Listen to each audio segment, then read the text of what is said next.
મહત્વના સમાચાર મળી રહ્યા છે ઉનાથી ઉના તાલુકાના કોકલા ચેકપોસ્ટની બહાર આવેલ સોમનાથ રેસિડેન્સીના ફ્લેટમાં થઈ ચોરી। કોકલા ચેકપોસ્ટ પાસે વાસોજ રોડ પર આવેલ સોમનાથ રેસિડેન્સીમાં સોનાના દાગીનાની ચોરી થઈ। જિજ્ઞાબેન કરણકુમાર સોલંકીના ત્રીજા માળના ફ્લેટ નંબર 304માં આશરે 4 લાખની થઈ ચોરી। જિજ્ઞા સોલંકી નામના મહિલા લગ્ન પ્રસંગે બહાર ગયા હતા। જેઓ ત્યાંથી ઘરે આવતા તેમના બેડરૂમની બારીનું લોક તોડી અને ચોરી કરી ચોરી। જિજ્ઞાબેનના પતિનો સોનાનો ચેન તથા સોનાની વીંટીની થઈ ચોરી। જિજ્ઞાબેને તાત્કાલિક આ અંગે નવાબંદર પોલીસ સ્ટેશનમાં ફરિયાદ નોંધાવી। રેસિડેન્ટ કોમ્પ્લેક્સમાં સીસીટીવી હોવા છતાં થઈ ચોરી। વોઇસ ઓફ કે ન્યૂઝ સાથે રાકેશ દવે, ઉના। આપની આસપાસ ગામોમાં બનતી ઘટનાના સમાચાર જાણવા અમારી વોઇસ ઓફ કે ન્યૂઝ ચેનલને લાઇક કરો, શેર કરો અને સબસ્ક્રાઇબ કરો।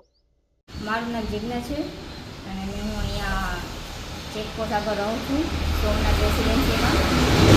3 તારીખે રાતના હું મેરેજમાં ગયેલી અને આવીને જોયું તો ઘરમાં ચોરી થયેલું એવું લાગ્યું મને।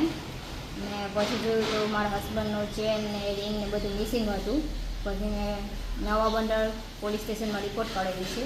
પોલીસ અહીં આવેલા, કેમેરાને બધી તપાસ ચાલુ છે, પણ હજી કંઈ એનું નિવારણ આવ્યું નથી।